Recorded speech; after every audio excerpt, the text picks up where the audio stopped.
estudien cuando van a estudiar para el ENAD, para los exámenes, estudien del CTO.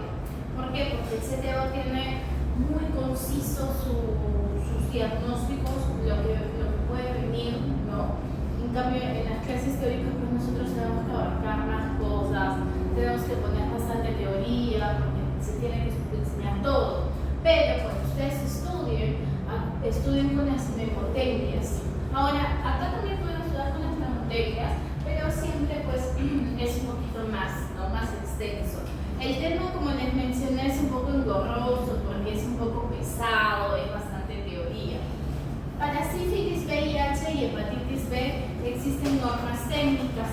Existen normas técnicas que ustedes pueden descargarlas del Ministerio de Salud y pueden ver la patología.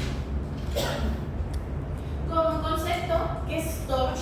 Son infecciones congénitas y perinatales que corresponden a todo evento infeccioso que puede afectar al feto durante la gestación, en el periodo intraparto o después del parto.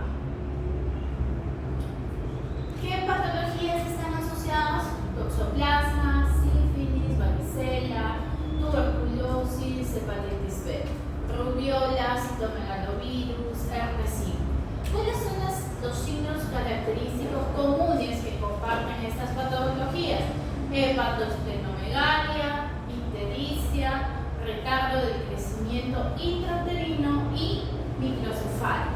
Entonces, si yo tengo un recién nacido que tiene estas características, que está ictérico y que está con RCIU y con microcefalia, tengo que ver el examen hepático, ver si no tiene hepatosmegalia o hepatosplenomegalia. Si tiene estas características, lo primero que voy a pensar es en las patologías de TORCH. Empezamos con toxoplasma. Con toxoplasma congénita es producido por un protozoario. ¿Qué protozoario? El protozoario Toxoplasma gondii. ¿Qué es el Toxoplasma gondii? Un parásito intracelular obligado. Viendo la patología, la fisiopatología, ¿quién es el agente o el huésped definitivo? Es el gato, ¿no? Existe la ingestión de quistes mediante carnes en el jardín, ¿no? Contacto con los zooquistes en las heces que pueden durar hasta 18 meses. La infección aguda, es decir, cuando hay la infección, generalmente es asintomática. Ojo, hay dos episodios, en el primer o en el tercer trimestre. Si yo hago la infección en el primer trimestre, es menos probable que el parásito cruce la placenta, pero si lo hace en el feto suele ser más grave, a diferencia de la infección en el tercer trimestre. En el tercer trimestre es mucho más probable que el parásito transmite al feto, pero la enfermedad suele ocasionar síntomas más leves o subclínicos. Entonces, si yo veo en el primer trimestre puede ser más grave. No es tan frecuente, pero es más grave. Si veo en el tercer trimestre, es más probable que sea de contagio aquí, pero la sintomatología es más leve. ¿Qué características o qué triada característica va a presentar? Aquí empiezan las memotecnias que les he mencionado. La triada de Sabin. Triada de Sabin en toxoplasma. ¿Ya? No se olviden porque son preguntas clásicas. ¿Qué hay en Sabin? Hidrocefalia, corioretinitis y calcificaciones intracraneales. Cuando es calcificaciones, yo puedo diferenciar las difusas o las periventriculares. Si son difusas, son características de toxoplasma. Si son periventriculares, son característicos de citomegalovirus. Acuérdense, periventriculares, citomegalovirus.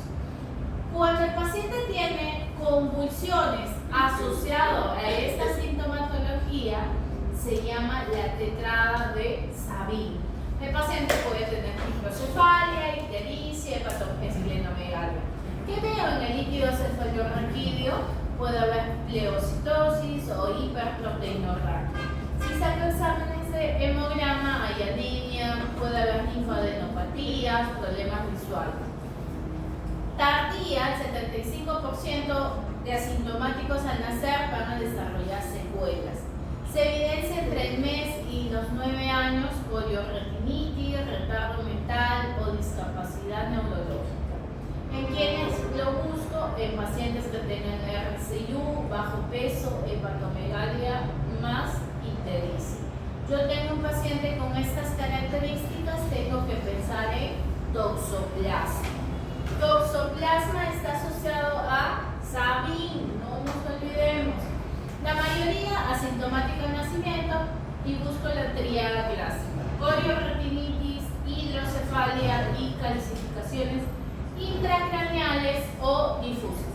Otros síntomas pueden presentar fiebre, rash, citomegalia, microcefalia, ictericia, convulsiones, trombocitopenia, linfadenopatía. Los lactantes inicialmente asintomáticos todavía están en alto riesgo de desarrollar anormalidades, especialmente corioretinitis. ¿Qué tríada hay? Tríada de Sabin. Nuevamente, ¿qué hay? Corioretinitis. ¿Qué es la corioretinitis? La inflamación de la retina y la coroides, que puede llevar a cicatrices y problemas de visión, incluso ceguera. Que también hay hidrocefalia, que es la acumulación de líquido cefalorraquídeo en el cerebro, causando aumento del tamaño de la cabeza, es decir, macrocefalia, y aumento de la presión intracraneal. Que también hay las calcificaciones intracraneales, que son depósitos de calcio en el cerebro, visibles en estudios de imágenes. Entonces, tríada de Sabin, corioretinitis, hidrocefalia y calcificaciones intracraneales.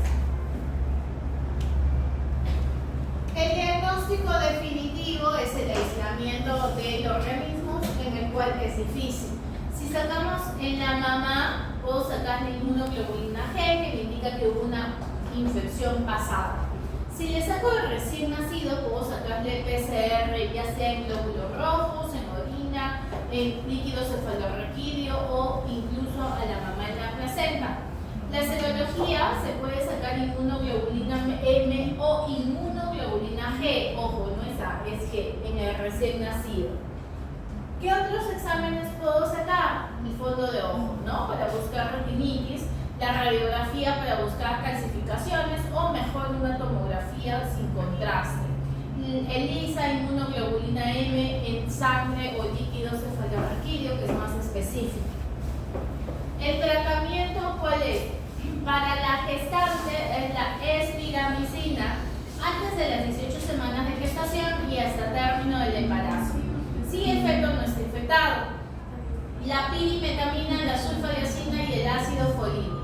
Esto les coloco para conocimiento, pero no les voy a tomar porque yo no estoy viendo que están. ¿Qué me interesa saber? La infección neonatal. No les voy a tomar dosis, pero sí quiero que lo lean y que lo interpreten. La pirimetamina es 1 miligramo kilo cada 12 horas por 2 días, luego diariamente por 2 a 6 semanas y luego 3 veces por semana hasta el año.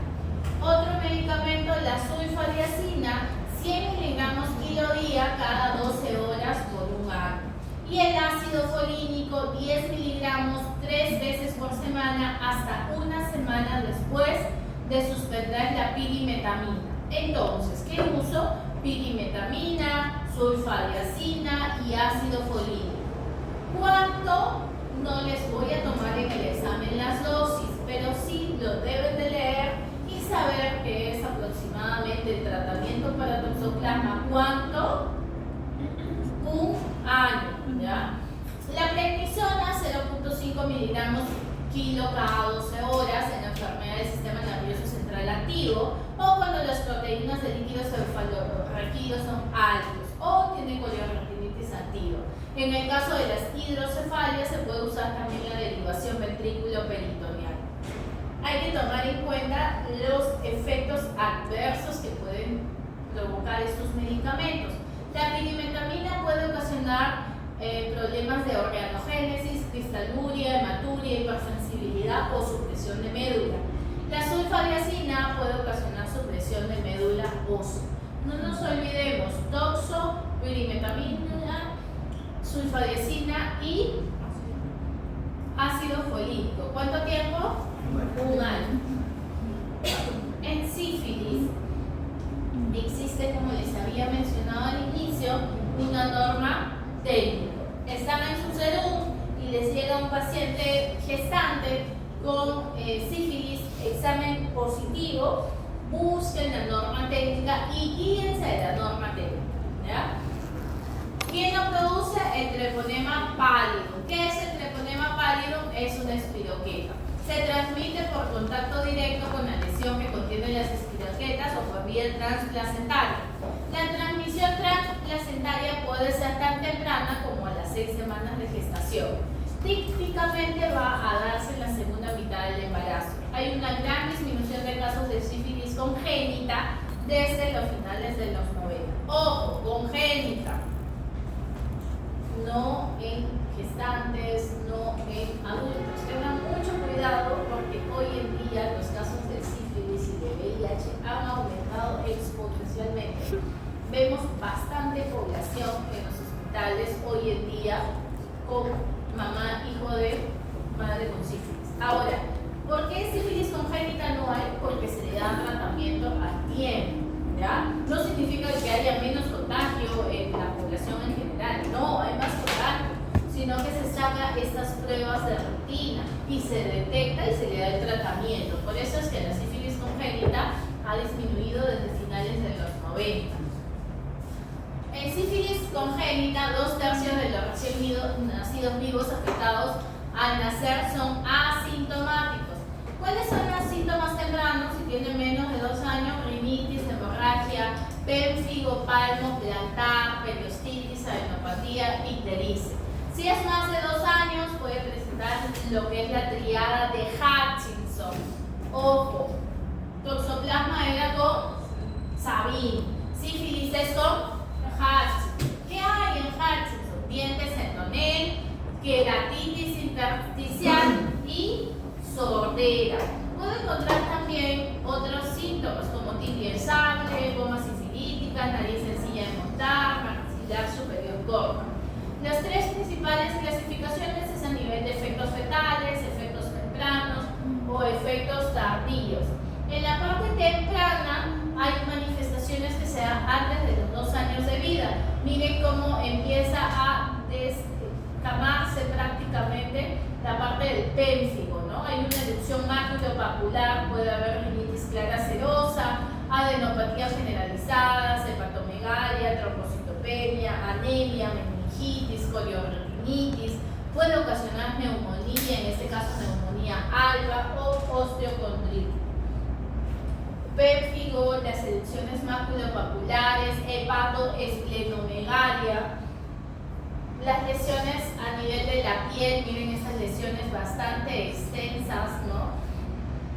Miren todas las malformaciones o todos los efectos que puede ocasionar sífilis, y una de las complicaciones es la neumonía alba, la hepatoesplenomegalia, la nariz sencilla de montar. En la tardía vemos manifestaciones desde los 2 años, que los dientes de Hutchinson, dientes pequeños con ranura central anormal, molares en molera, que son protuberancias bulbosas en los dientes molares que asemejan unas moras, perforación de paladar duro, sordera nerviosa, queratitis intersticial, lesiones óseas o tibias en sable. Los dientes de Hutchinson son estos dientes que tienen la ranura, que son signos tardíos. El diagnóstico definitivo es la demostración de las espiroquetas bajo examen de campo oscuro, es decir, la inmunofluorescencia directa en el líquido de la lesión, la placenta o el cordón umbilical. Ahora, existen pruebas treponémicas y pruebas no treponémicas que le sacamos a la gestante. Nosotros hacemos la prueba de las gestantes cuando llegan a su control, y esa es la primera vez, y el segundo control se le da antes del parto, en el último trimestre. ¿Qué se le saca? Se le saca el RPR o el BDRL. ¿Qué son el RPR y el BDRL? Las pruebas no treponémicas. Son sensibles, pero no son específicas. Cuantitativas pueden ser usadas para determinar la actividad de la enfermedad y la respuesta al tratamiento. El RPR hace antígenos de cardiolipina, lecitina y colesterol. Reconoce posibles anticuerpos contra el treponema. En cambio, ¿cuáles son las pruebas treponémicas específicas? El MHTP y el FTA absorción, que son usadas como pruebas confirmatorias. Cualitativas, una vez positiva, es el diagnóstico positivo. El tamizaje en la gestante, ¿con qué se da? Con las no treponémicas, y siempre se debe hacer al inicio del embarazo y un poco antes del nacimiento. Esta es una enfermedad que posiblemente, si se diagnostica, sea tratada y no genere complicaciones en el recién nacido. ¿Qué me dice la norma técnica?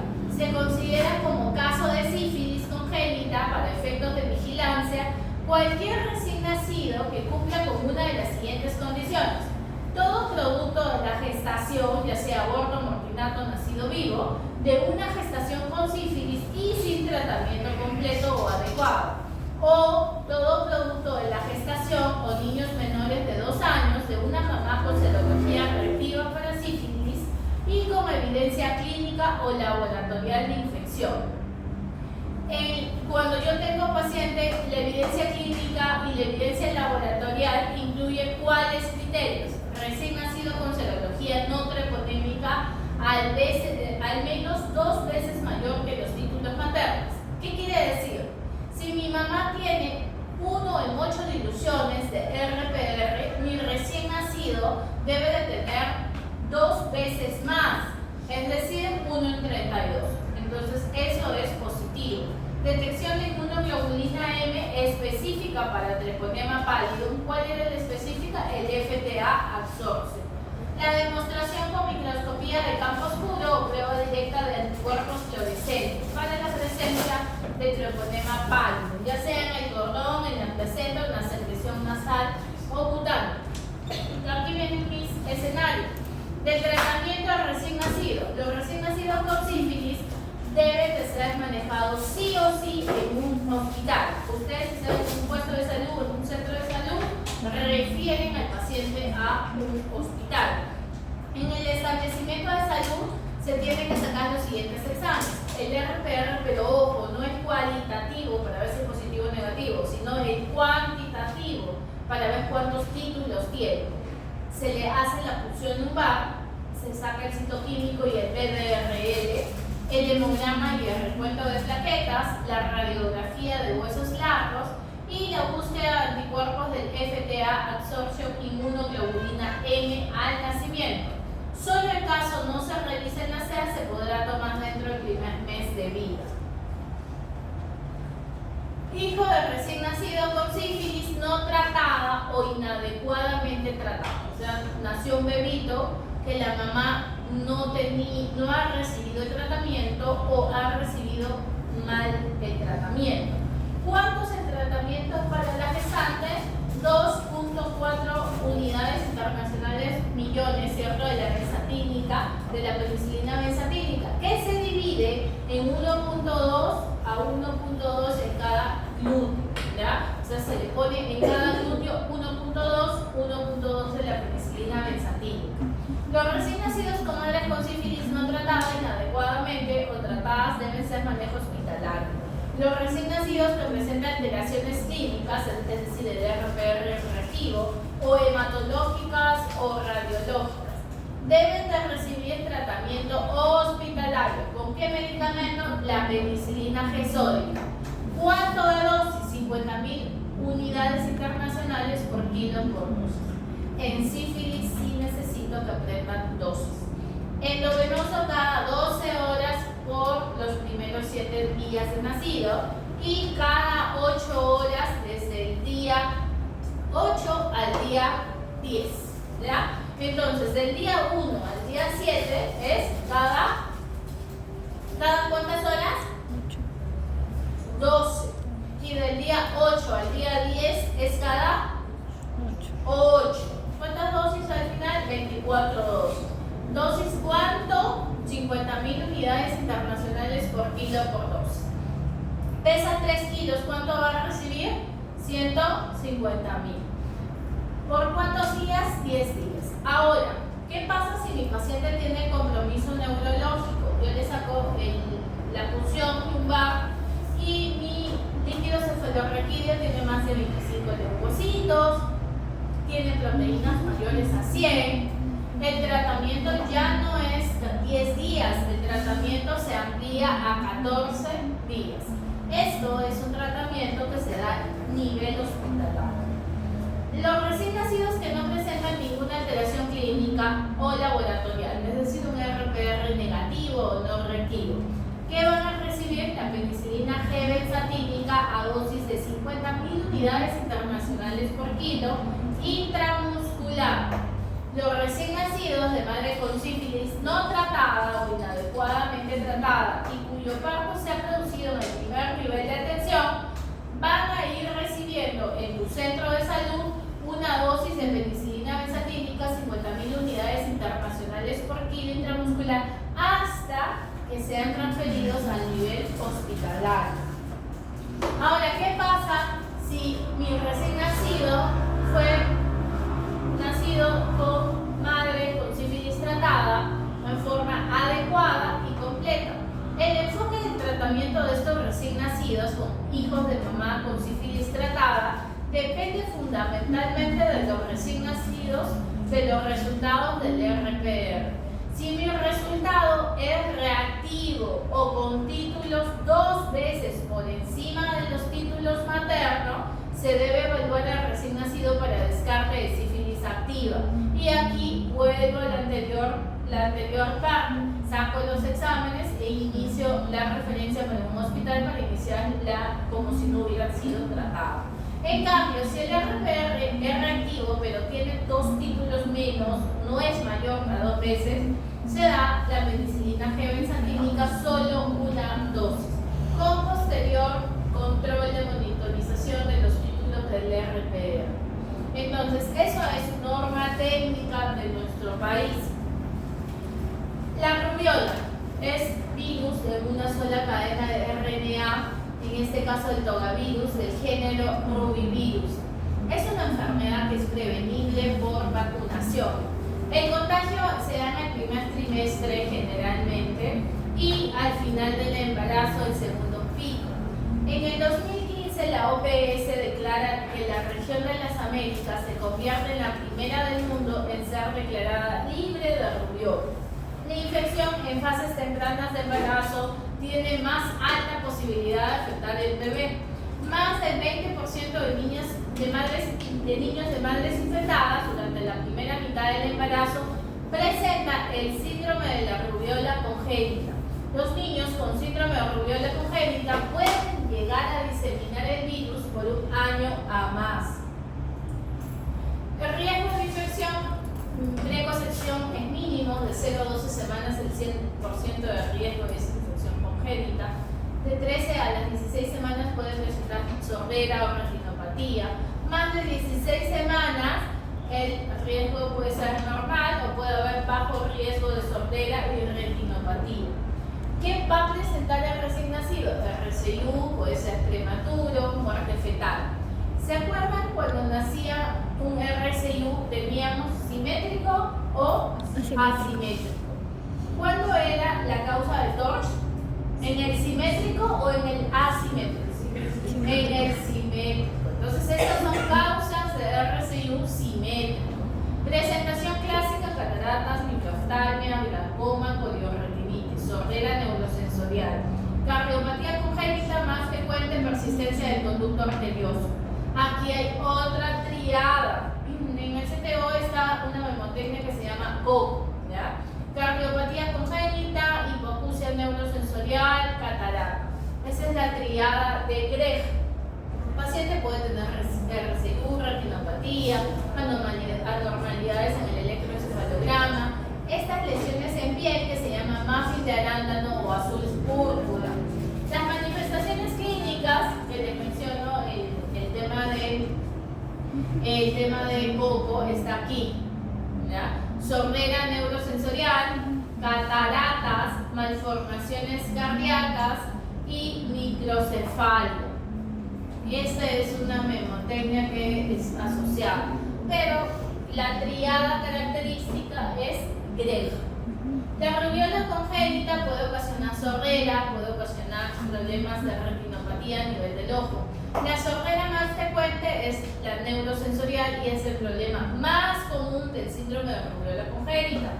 En los ojos, los problemas en los ojos son cataratas, glaucoma y retinopatía pigmentaria.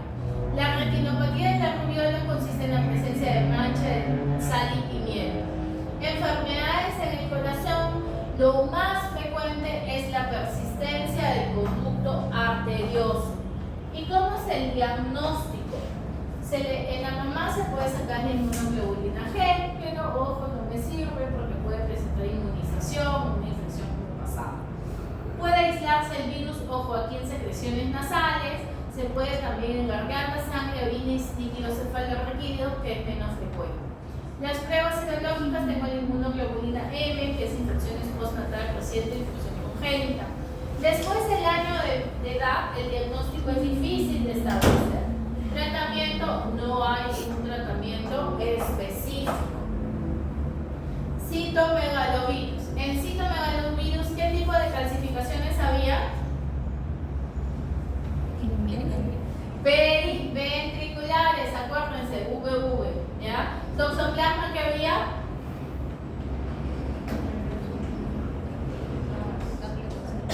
calcificaciones de tipo, les voy a tomar, difusas, ¿ya? Difusas, provocada por un virus ADN de la familia herpes viridae. Es la infección viral congénita más común, del 0.51% de todos los recién nacidos en Estados Unidos. En Perú no hay muchos datos. La infección de citomegalovirus puede ser adquirida por el feto o recién nacido por diversos mecanismos. Para el feto es la vía transplacentaria lo más importante. Del 5 al 10% de los niños presentarán secuela como hipoacusia. ¿Qué hipoacusia? Neurosensorial. Mayoría, el 85% de neonatos infectados son asintomáticos. Y la infección en periodos más tempranos se asocia a una enfermedad fetal más grave. La infección sintomática puede presentarse como un síndrome de compromiso multisistémico. Puede ser prematuro, RCU, anemia, trombocitopenia, hepatitis, hiperbilirubinemia de tipo directo. Y la letalidad se da en un 10 a un 20%. Otras formas de presentación es con predilección del sistema reticulo endotelial y sistema nervioso. Hay RCU, hepatoadenomegalia, poliorretinitis, sordera, microcefalia y calcificaciones periventriculares. ¿Cuáles son las secuelas en la infancia? Hipoacusia, retraso del desarrollo psicomotor, retraso mental, defectos mentales, visuales, problemas en el lenguaje, problemas en el esmalte de los dientes. El citomegalovirus, el compromiso del sistema nervioso central, ocurre como una infección en el primero o segundo trimestre. Puede haber microcefalia y convulsiones, que son manifestaciones de infección por citomegalovirus. Se puede pensar en citomegalovirus si en ecografía prenatal hay microcefalia y RCU. Como diagnóstico diferencial, hay que descartar citomegalovirus. El diagnóstico es un neonato con síntomas típicos, sin síntomas típicos de infección al inicio. Hay que buscar la historia clínica materna y puedo sacar el citomegalovirus ya sea en orina, saliva, sangre o secreciones respiratorias. Es una infección congénita dentro de las primeras 2 semanas de vida, de infección perinatal después de las 4 semanas y se saca inmunoglobulina M y G para citomegalovirus. Ojo, también hay que recordar que citomegalovirus es eliminado en orina en altas concentraciones. El diagnóstico de inmunoglobulina G materna solo muestra infección pasada. La infección por citomegalovirus es común. Esta prueba puede llegar no a ser tan útil, ¿no?, como hemos visto en las anteriores.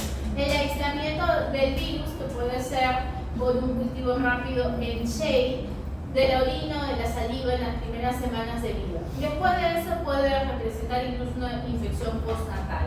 También podemos sacar la carga viral y las copias de DNA mediante PCR. que es menos útil para el diagnóstico, pero puede ayudar en el seguimiento. La serología no es tan útil por los altos niveles de anticuerpos. Y si se toma una biopsia del tejido afectado, por ejemplo, a nivel del pulmón, hay cuerpos de inclusión de citomegalovirus. Entonces también puede usarse, pero no es un procedimiento tan frecuente. ¿El tratamiento cuál es el citomegalovirus? El valganciclovir o el ganciclovir. De igual manera, no es necesario que memoricen la dosis, pero sí que lo lean y lo interpreten. Valganciclovir oral a dosis de 16 miligramos kilodosis 2 veces al día por 6 meses. ¿Qué puede provocar este valganciclovir? Granulocitosis o depresión medular. El ganciclovir, que es el que se usa generalmente, 6 miligramos kilodosis 2 veces al día por 6 meses. Si no, se puede pasar a vía oral, o sea, no endovenoso. Deben monitorizarse los leucocitos, ¿no? Porque puede ocasionar neutropenia como principal efecto adverso. A diferencia del toxo, este es la mitad, ¿no? 6 meses. ¿Toxo cuánto era? 1 año. Tratamiento elegido, ganciclovir. Herpes. El herpes puede ser ocasionado por el tipo 1 o el tipo 2. El tipo 1 vía oral, el tipo 2 genital. La transmisión se da durante el parto, no cruza la barrera transplacentaria. Es transmitido primariamente a través del tracto genital materno infectado. La infección primaria con un mayor riesgo de transmisión que la reactivación. Prevalencia 1 en 2.500, 1 en 5.000 partos. Puede ocasionar secuelas severas. La tipo 1 ocasiona el herpes facial, ¿no? La tipo 2, herpes genital. Pero ambos pueden ocasionar infección neonatal de similar severidad. El 75% se debe a herpes tipo 2. El 25% a herpes tipo 1. El modo de infección. La infección puede ser adquirida en los 3 periodos de la gestación. Intraútero 5%, periparto 85% y posparto 10%. El cuadro clínico que tiene, igual parecido a la anterior, ¿no? Lesiones exantemáticas vesiculares, el otro era pemfigoides, ¿no? Ocasionalmente confluyentes, que puede simular un impetigo bulloso o el síndrome de piel escalada, que son pieles descamativas, con áreas de cicatrización fibrosa incluso en la piel. Puede presentar corioretinitis, puede presentar RCIU, microcefalia, hepatosplenomegalia, ictericia, conjuntivitis, queratitis, estomatitis, trastornos de coagulación o confusión.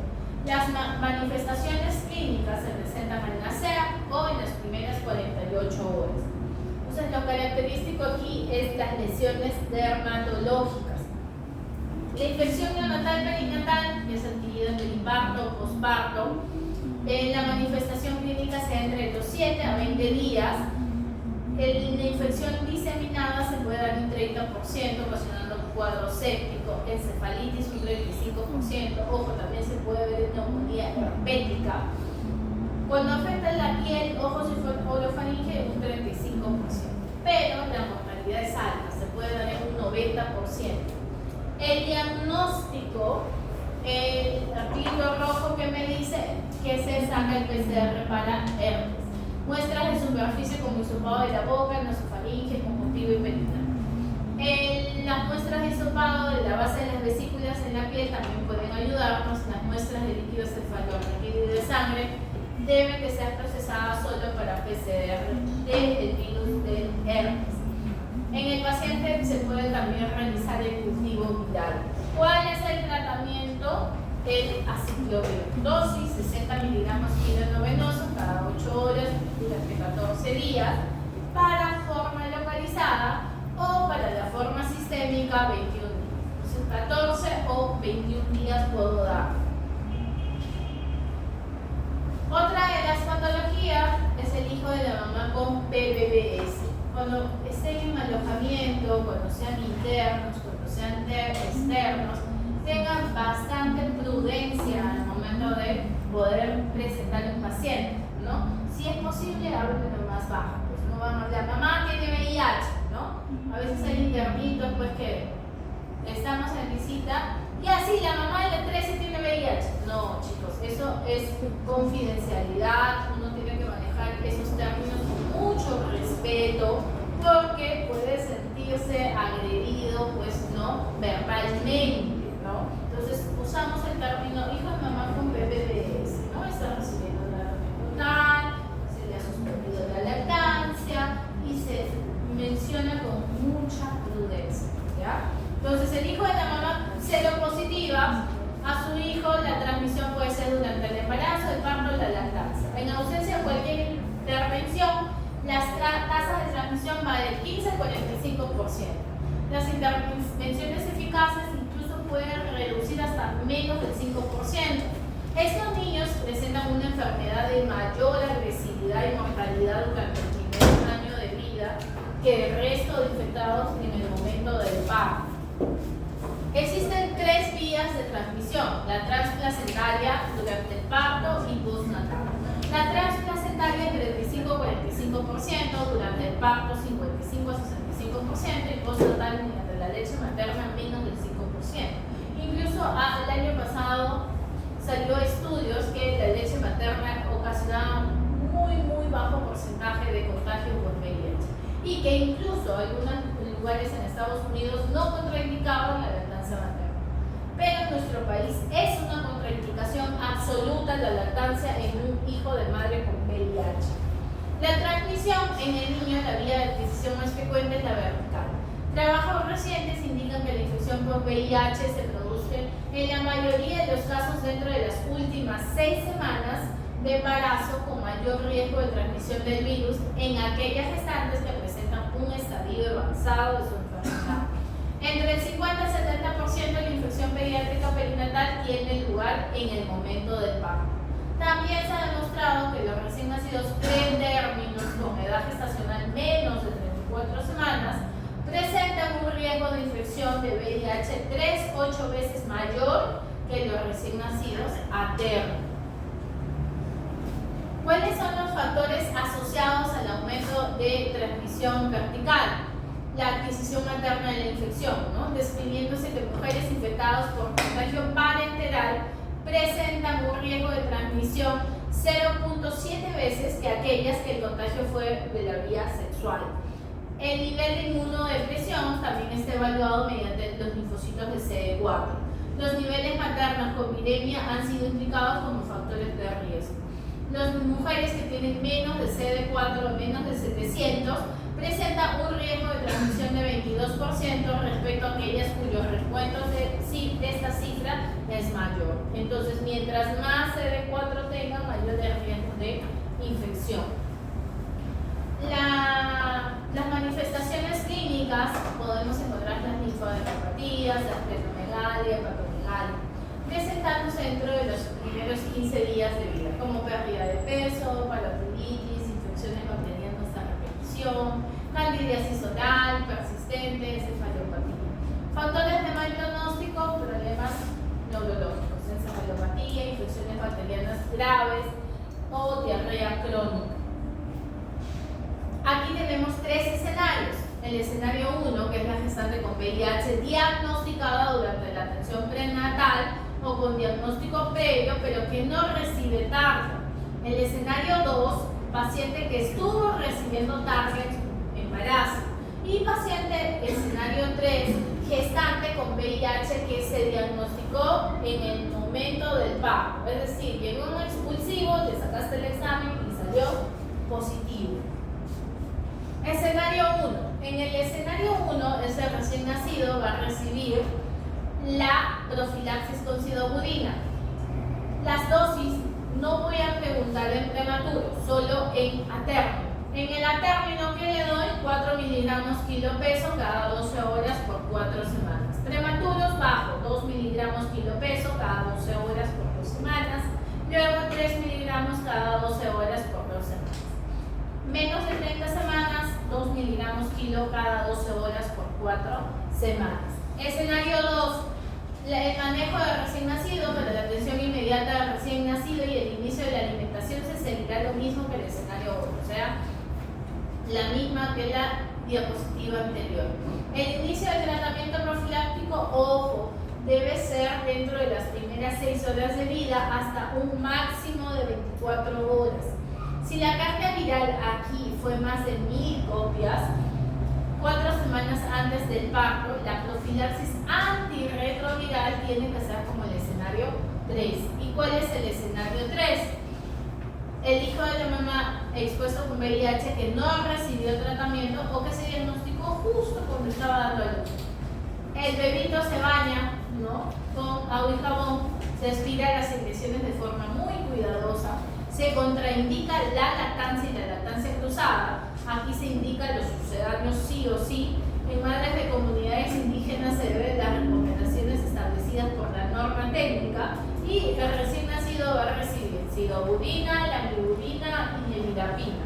¿En qué dosis? La sidobudina a 4 miligramos kilo cada 12 horas por 6 semanas. En prematuros, 2 miligramos kilo cada 12 horas por 2 semanas, 3 miligramos kilo cada 12 horas por 4 semanas. La lamivudina, en los menos de 30 semanas, 2 miligramos kilo cada 12 horas por 6 semanas. La lamivudina, 2 miligramos kilo dosis cada 12 horas por 6 semanas. Y la nevirapina, 12 miligramos dividido en el primero, en el tercero y en el séptimo día. El inicio de la profilaxis antirretroviral en los recién nacidos, ojo, debe de ser dentro de las primeras 6 horas o máximo en las primeras 24 horas de nacido. Ya nació mi bebito, yo tengo que hacerle sus monitoreos. ¿Quién lo hace? Generalmente el programa de infectología. Se le hace el PCR el primer mes, a los 3 meses. Y aquí luego vamos a ver si el bebito tiene VIH o es indeterminado o es negativo.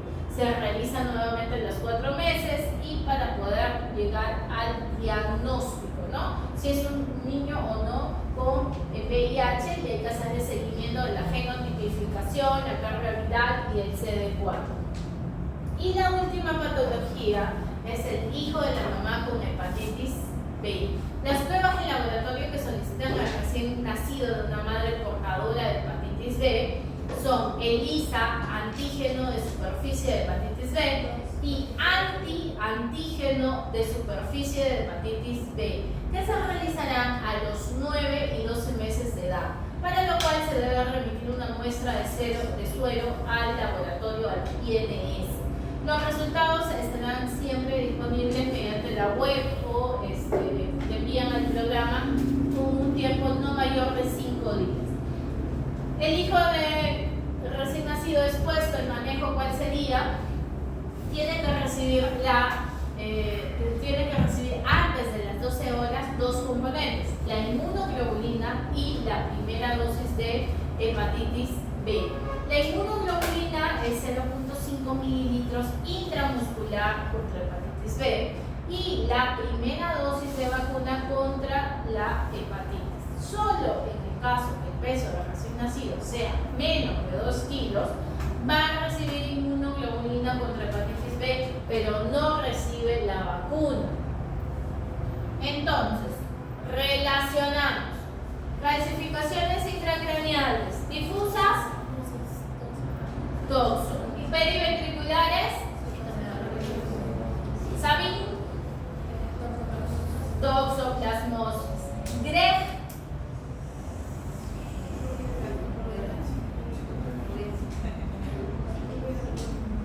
¿en qué?